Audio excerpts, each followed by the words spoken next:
Libra. As requested, this is a Libra Sun, Moon, Rising, and Venus bonus reading for the month of June. For your personal reading, kindly send me a direct message. Kamusta mga Libra? Let's see anong energy ng ating mga Libra right now. Okay. Libra Sun, Moon, Rising, and Venus bonus reading for the month of June. Let's see. Okay, ingat sa mga scammers. Hindi po ako magme-message sa inyo isa-isa. So, if in doubt, message me first. Alright? Ang mga crystals natin, nakapromo pa din. Libra. This is a Libra Sun, Moon, Rising, and Venus bonus reading for the month of June. Let's see. Ano meron? May tinapos ang mga Libra and you're trying to heal from a painful situation sa buhay mo. Libra Sun, Moon, Rising, and Venus bonus reading for the month of June. Let's see. Collective reading. Collective reading para sa ating mga Libra.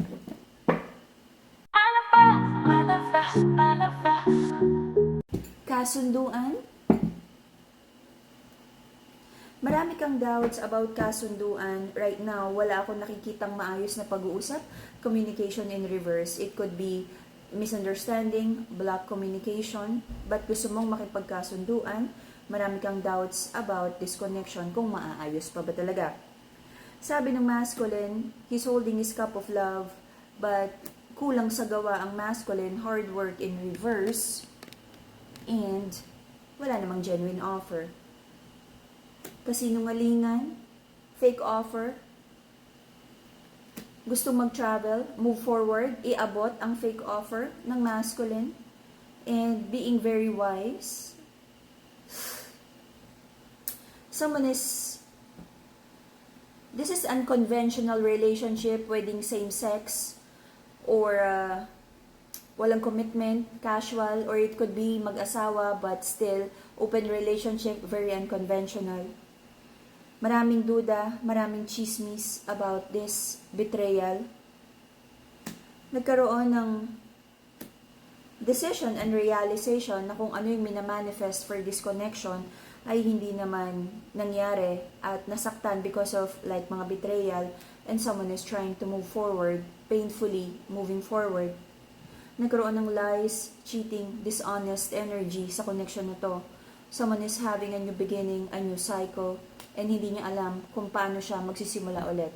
How you could rebuild whatever you're starting again.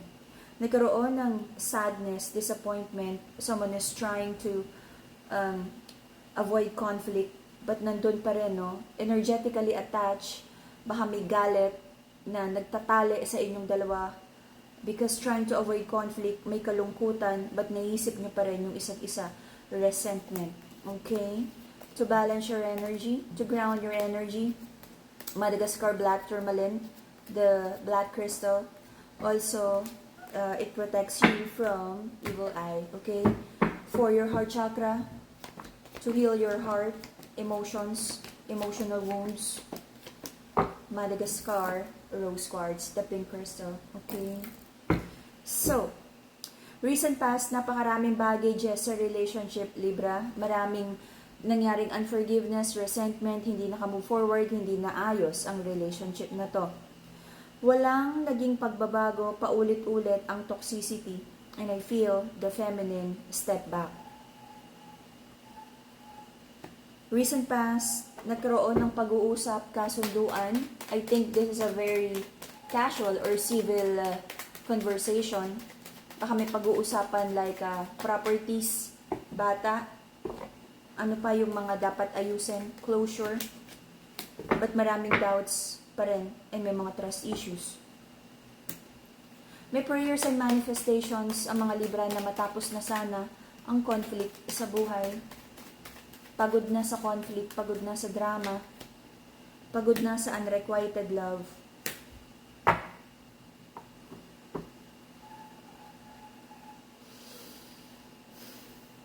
Sabi ng mga Libra, ayaw na niya ng conflict, ayaw niya ng drama. Pagod na siya sa unrequited love. Hindi ready magmahal, but ready for a casual or passionate connection. Right now, may pinag-aawayan na third energy here. Meron ba daw tinatagong babae or like pinagpalit ba yung official person sa isang third party, cheating, lies, third party. May itinatago ba? Ito ba daw yung reason kaya umi-exit ang masculine sa relationship na to? Sabi ng person ng mga Libra, they're trying to find the patience. Kinakalma ang sitwasyon. But I feel the feminine in this connection is ready for like a verbal combat. Marami siyang gustong ibato na masakit na salita sa masculine because sobra siyang hurt. Okay? Mental clarity and stronger connection with the divine amethyst crystal. Okay? To ground your energies also, aside from the black tourmaline, the evil eye bracelet, also to shoo away negative energies and what do you call that? Evil eye usog. Okay? PM lang. So, may mga doubts here ang masculine kung dapat ba siyang makipag-usap. May doubts din yung feminine sa connection na to kung magiging honest na ba this time ang masculine. At makikip ba yung mga promises this time or mapagkakatiwalaan ba. Libra, I feel in the next 3 months, the Wheel of Fortune is in reverse. Meron kang mga maaring hinihintay na grasya, komisyon, increase, promotion. Maaring magkaroon ng delays. May tatapusin ka. I feel matatapos na ang bad fortune. Wheel of Fortune in reverse.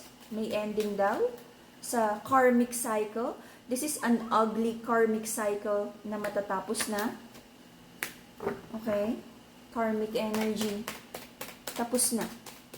And because of that, you're opening a new cycle for you. Pero syempre tayo gumagawa pa rin ng destiny natin, ng karma, good and bad. Sabi ng masculine sa connection na to, he's willing right now to take full responsibility nung leadership niya na itama niya ang kanyang buhay. If you're manifesting abundance, Brazilian citrine, the yellow crystal. The yellow crystal. Maraming iniisip yung masculine. This is the energy of like too much on his plate. Maraming iniisip na kabuhayan, negosyo, paano aayusin, i-rearrange ang kanyang life. But until the end of September, may marireceive ang mga Libra na magandang blessing. Malaking blessing. Ano tong malaking blessing na to? There is a masculine in this dynamics, in this connection, na sabi niya, willing na siyang magbigay all in, buong offer, but may dala na naman siyang kasinungalingan. Feminine, if you're listening to this, hindi ka ba pagod? Hindi ka ba nauuya dito? Clarify the big offer. What is the Ace of Pentacles? Clarify the Ace of Pentacles, please. Last, clarify the Ace of Pentacles. Any more clarification for the Ace of Pentacles? Okay. Feminine, listen. There is a masculine here na very regretful. Kumbaga mararamdaman mo yung sincerity because nung time na lalapit siya sa'yo, he's really like nasa rock bottom ng buhay niya. May tinapos siyang toxic cycle, toxic connection, tinapos niya, at may tinatapos siyang bad karma. Okay? And because galing siya sa bad karma, alam mo yung feeling ng taong lubog na lubog sa pighati. Okay? He's so sad, he's so down, he's in like rock bottom, and very regretful. Sasabihin niya, sorry na, ayusin ko to. Nung time na nangangako siya, authentic, naniniwala ako. Magbibigay na daw siya ng buo, aayusin niya to. But then, magiging kampante na naman ng masculine na to. Kung anong ipinangako, I feel, babalik sa toxicity, may kasinungalingan. At maaaring magdala na naman sa feminine ng overthinking, sleepless nights, and like, bakit ka na naman nagtiwala? Feminine, be very, very, very, very, very discerning, alright? Pwede namang kausapin bigyan ng chance mag-explain, pero guards up, feminine, that will be the Libra reading for the